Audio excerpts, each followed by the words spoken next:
Aujourd'hui, Hermonia se déplace dans un lieu marquant de l'histoire, et pas n'importe quel lieu, puisque le thème de notre court-métrage portera sur les guerres de Vendée. Aujourd'hui, nous nous trouvons sur le château de la Durbelière. Vous pouvez admirer les armoiries de ce château et ses ruines aussi intrigantes que fascinantes, puisque à plusieurs reprises entre 1793 et 1794, le château s'est trouvé incendié par le général Westermann, les fameuses colonnes infernales, et voilà ce qu'il peut en rester. À partir du XVIIIe siècle, ce château a été la propriété d'une famille extrêmement marquante dont on va avoir le plaisir de parler aujourd'hui. Mais maintenant, place au spectacle. Voici Armand Bérard. Alors bonjour Hermonia et bienvenue au château de la Durbelière. Merci beaucoup, on est très heureux de vous retrouver aujourd'hui ici dans ce lieu qui a toute son importance. On pourra le voir à l'occasion de cet entretien. Une question, voilà, puisque j'ai présenté la famille du verger de la Roche-Jacquelin. Qu'est-ce que vous pouvez nous dire à propos de cette famille? Pouvez-vous nous parler de cette fameuse famille qui a passé un certain temps dans ce château qui maintenant est en ruine? Est-ce que vous auriez quelques mots d'introduction à nous donner sur cette grande famille? Alors, la famille du verger de la Roche-Jacquelin est une famille du secteur, donc une famille poitevine qui possède le château de la Durbelière depuis le début du XVIIIe siècle, donc il y a un bon siècle avant les guerres de Vendée. Et c'est une famille qui déjà avait fait preuve de bravoure dans plusieurs occasions, parce que l'ancêtre en fait de la famille s'était illustré aux côtés du roi Saint-Louis en Égypte, à Damiette, et on pense que c'est avec cette croisade que la famille a acquis des coquilles sur son blason, puisque le blason de la Roche-Jacquelin, c'est 4 coquilles d'argent et une coquille de gueule, donc rouge, sur une croix blanche sur fond vert, donc sinople comme on dit dans le terme héraldique. Il y avait également un autre ancêtre de la Roche-Jacquelin qui a combattu aux côtés d'Henri IV pendant les guerres de religion, puisque comme beaucoup de familles de la région, la famille de la Roche-Jacquelin était protestante à cette époque, avant de se convertir après la conversion du roi Henri IV. D'accord, très intéressant. Alors, le point important dans cette famille pour nous, c'est Henri de la Roche-Jacquelin, une sommité. Il s'est rendu célèbre par une existence peut-être brève, mais non moins exaltante et puis empreinte d'un certain éclat.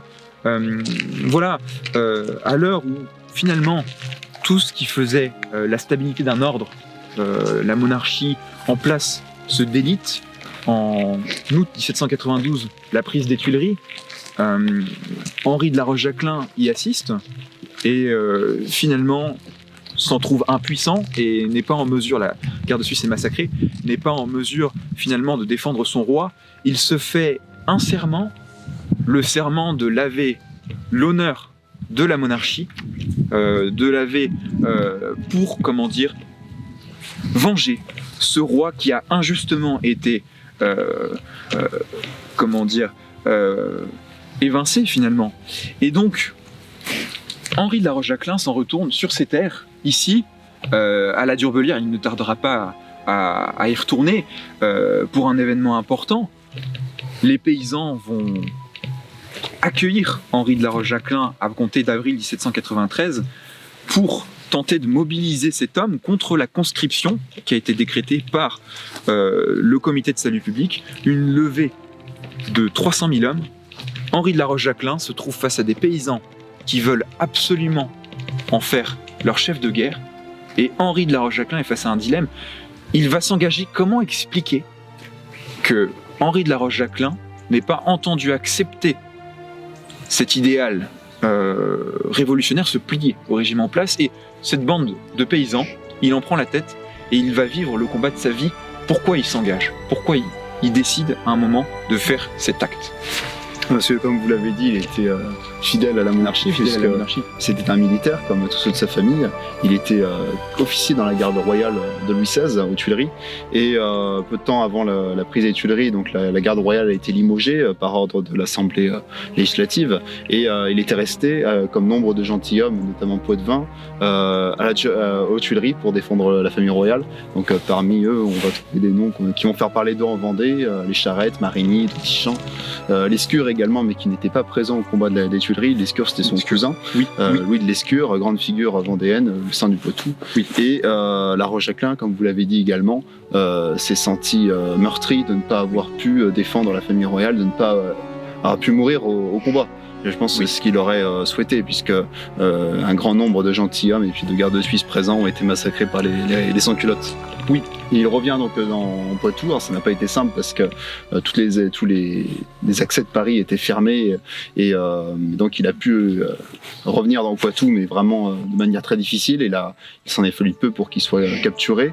Et il a passé tout l'hiver chez son cousin Lescure dans l'attente justement d'un soulèvement populaire, parce qu'il faut rappeler qu'en août 1792, il y avait déjà eu un soulèvement populaire dans les Deux-Sèvres, autour de la région de Bressuire, de Mauléon ici et de Montcoutan, justement contre à ce moment-là, c'était pas une conscription, mais c'était un appel aux volontaires pour aller défendre les frontières contre les envahisseurs austro-prussiens. Et donc il y avait déjà eu un premier soulèvement. Ce soulèvement a été très rapidement maté dans le sang. C'est pour ça que ça a laissé des séquelles dans le secteur, et que les Deux-Sèvres ne sont pas révoltés dès mars 93, parce que justement cette répression a marqué les esprits. Celle qu'on appelle la révolte de la Saint-Louis, notamment des gardes nationaux apparaissaient avec des colliers d'oreilles et de nez d'insurgés qu'ils avaient coupés. Donc c'est une violence qui avait était déjà présente dès 1792. Mais c'est aussi parce que la conscription, qui avait commencé en Vendée et en Maine-et-Loire dès mars, ne commence qu'en avril dans les Deux-Sèvres. Donc le recrutement a lieu début avril. Et donc c'est pour cela que les paysans, apprenant que Monsieur Henri est chez son cousin du côté de Bressuire, à Boismé, chez son cousin Lescure, eh bien il le presse de revenir à la Durbelière pour prendre la tête des paroisses du pays. Et c'est sa tante Anne-Henriette, qui vivait à la maison du Rabot, tout près d'ici, près de l'église de Saint-Aubin de Bobigné, qui envoie un paysan qui s'appelle Morin, qui habite juste à côté, la ferme Boire, qui est juste à côté de l'entrée du château, et qui vient voir Monsieur Henri pour le convaincre de retourner à la Durbelière. Donc au début il hésite parce qu'il ne veut pas mettre en danger donc sa famille, c'est-à-dire son cousin Lescure et sa jeune épouse que Lescure vient d'épouser, Mademoiselle de Donissan, qui est devenue donc Madame de Lescure. Mais finalement, Monsieur Henri se laisse convaincre, il retourne à la Durbelière, et le lendemain de son arrivée, toutes les cloches sonnent le tocsin dans le pays pour annoncer l'arrivée de Monsieur Henri. Et donc le lendemain, on est le 13 avril 1793, il y a 3000 paysans qui sont dans cette cour ici, qui viennent de toutes les paroisses alentours. Donc Châtillon-sur-Sèvre, c'est c'est l'ancien nom de Mauléon, et donc Saint-Aubin de Bobigné, de toutes les paroisses du pays. Et les paysans demandent à Monsieur Henri de se mettre à leur tête, mais Monsieur Henri, même si c'est ce qu'il souhaite, hésite, parce qu'il a seulement 20 ans à ce moment-là. Il n'a aucune véritable expérience, même s'il a été officier, comme je l'ai dit, dans la garde royale. Et au début, il essaie de convaincre les paysans, mais comme à chaque fois, les paysans refusent d'écouter, ils refusent de retourner dans leur foyer, parce que justement, s'ils sont là, c'est parce qu'ils ne veulent pas partir en guerre aux frontières, parce que pour eux, c'est le bout du monde, et surtout pour défendre un régime qui persécute leurs prêtres depuis plusieurs années, et qui en plus vient d'assassiner leur roi. Donc tout ce à quoi ils étaient attachés depuis l'histoire des siècles. Et donc Monsieur Henri se laisse convaincre, et puis là donc il y a cette fameuse harangue où il dit si mon père était ici, il vous inspirerait plus de confiance, mais quant à moi je ne suis qu'un enfant, et par mon courage j'espère me montrer digne de vous commander. Si j'avance, suivez-moi, si je recule, tuez-moi, et si je meurs, vengez-moi. Donc c'est vraiment le début de son épopée. Le début, tout à fait, le début de ton épopée, d'accord.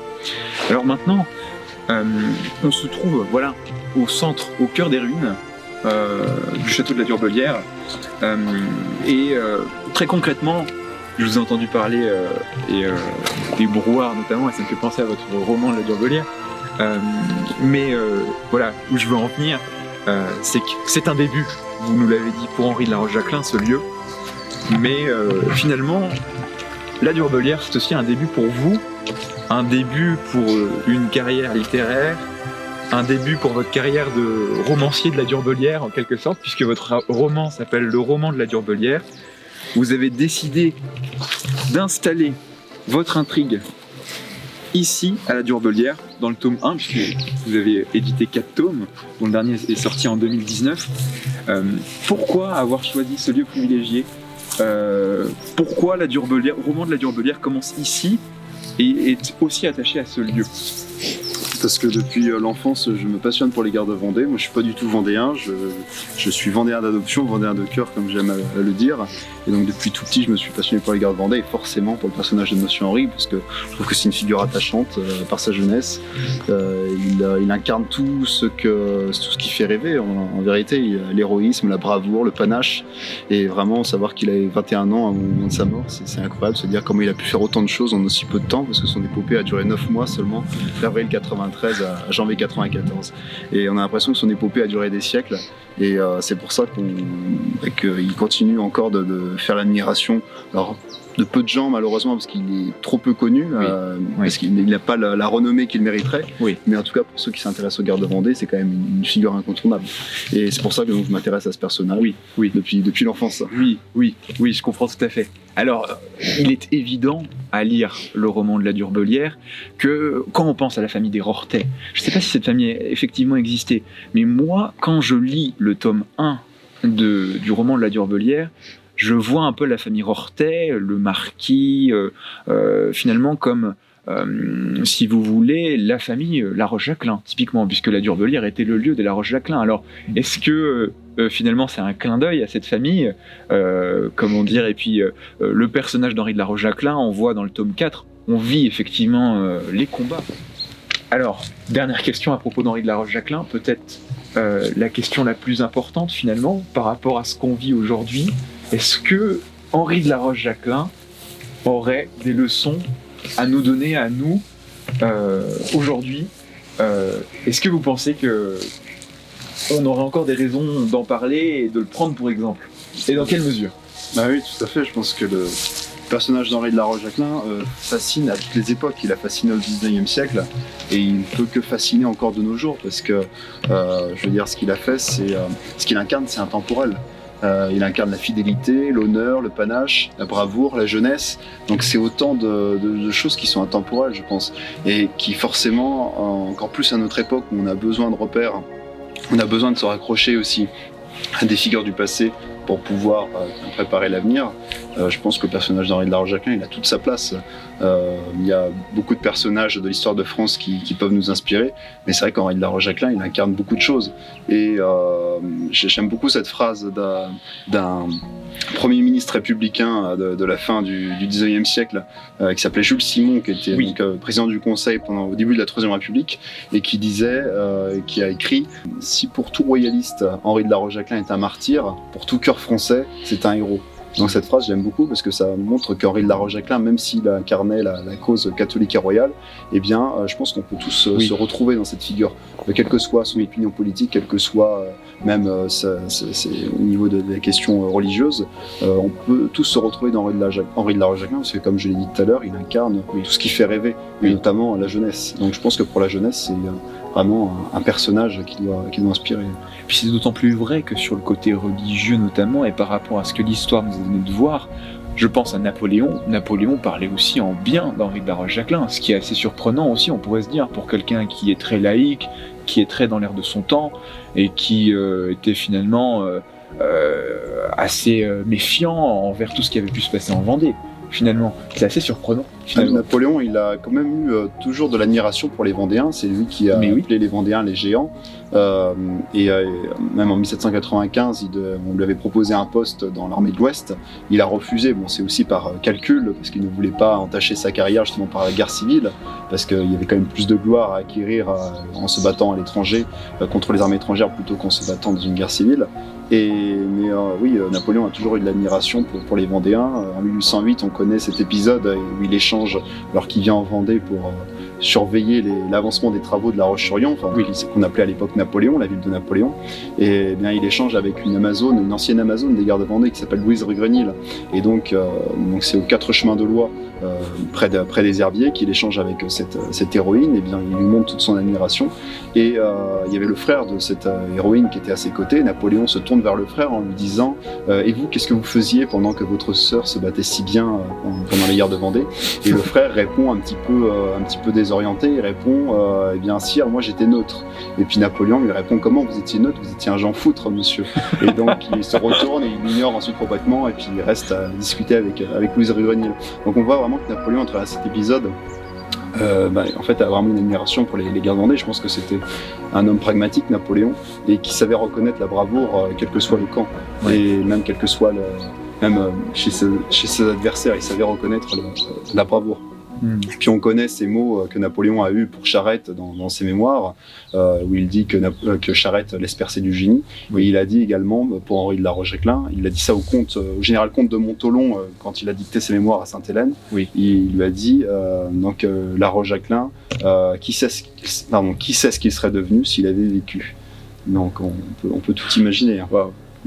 Et puis en fait ça fait un truc de l'entendre dire de quelqu'un qui a eu un rôle aussi important en France dans l'histoire et qui est une aussi grande personnalité finalement, cette admiration pour le Henri de la Rochejaclin, je trouve ça fascinant. Mais alors voilà, on a pu évoquer tout ce qu'on voulait évoquer sur Henri de la Rochejaclin, on va pouvoir passer à la suite. Dernière partie de notre entretien, une partie qui nous est plus personnelle, puisque je parle là au nom d'Hermonia, enfin depuis le début quand même, mais plus à ce moment, vous avez décidé de soutenir un projet de court-métrage autour d'Henri de la Rochejaclin, comme le public a pu le comprendre. Est-ce que vous pouvez nous donner peut-être les raisons qui ont motivé le fait de soutenir cette initiative un peu venue comme ça, c'est vrai, des jeunes qui se sont lancés parce que voilà, ils sont passionnés et se sont dit on va essayer de mettre en vie l'histoire avec ce qu'on sait faire, avec le matériel qu'on a, puis avec nos connaissances éventuellement un peu historiques.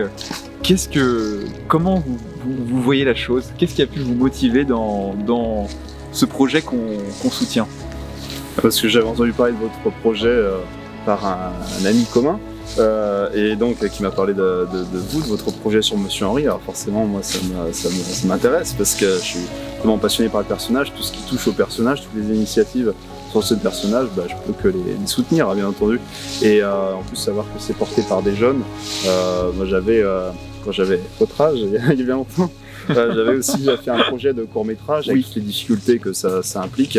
Et donc, forcément, ça me touche d'autant plus. Donc, franchement, dès que j'ai entendu parler de votre projet, on est rentré en contact. Et puis, donc, c'est comme ça que ça s'est fait. Oui, tout à fait. Et on en est d'ailleurs extrêmement honoré, puisque aujourd'hui, on serait presque tenté de vous qualifier en quelque sorte de porte-voix d'Henri de la Rochejaclin. C'est vraiment, on a constitué nos dossiers et en fait, on s'est dit, mais il nous faut un terme pour Armand Bérard. Et pour nous, c'est ce terme-là, vraiment, qui resplendit parce que vous avez ce lien très privilégié avec le personnage. Et j'imagine que pour vous scénariser, la vie, les combats d'Henri de la Rochejaclin, ça a un sens. On peut faire des choses et on peut dégager un message. Un projet de court-métrage. Alors voilà, ce court-métrage va être tourné sur Henri de la Rochejaclin. Est-ce que vous en attendriez quelque chose de particulier en tant que parrain de notre projet? Vous aurez peut-être même la possibilité de venir sur le lieu avec nous, peut-être. Qu'est-ce que vous en attendriez? Ce que j'en attends concrètement, c'est de faire parler de Monsieur Henri, de le faire connaître encore plus. Et c'est vrai que ce personnage, par tout ce qu'on a évoqué là précédemment, c'est vraiment un personnage de film. Je regrette, alors il y a beaucoup de gens qui le regrettent, qu'il n'y ait pas de grand film sur les guerres de Vendée. Et un grand film de Monsieur Henri aurait toute sa place, parce que franchement c'est vraiment un héros qui devrait être porté à l'écran. Donc votre initiative de court-métrage, j'espère que ça fera connaître mieux la Rochejaclin, et puis peut-être qu'un jour il y aura le grand long métrage que Monsieur Henri mérite. Le grand long métrage. Bon excellent, je crois qu'on a terminé l'entretien. On vous remercie beaucoup d'avoir bien entendu nous rencontrer sur le lieu de la Durvelière, qui, comme j'ai pu le dire, a vraiment un sens, puisque c'est le début d'une aventure pour Henri de la Rochejaclin, pour vous, et puis on croise les doigts pour que notre projet se déroule bien et qu'on arrive à montrer effectivement Henri de la Rochejaclin sous ses meilleurs jours. Merci beaucoup pour votre visionnage. Merci beaucoup. Merci.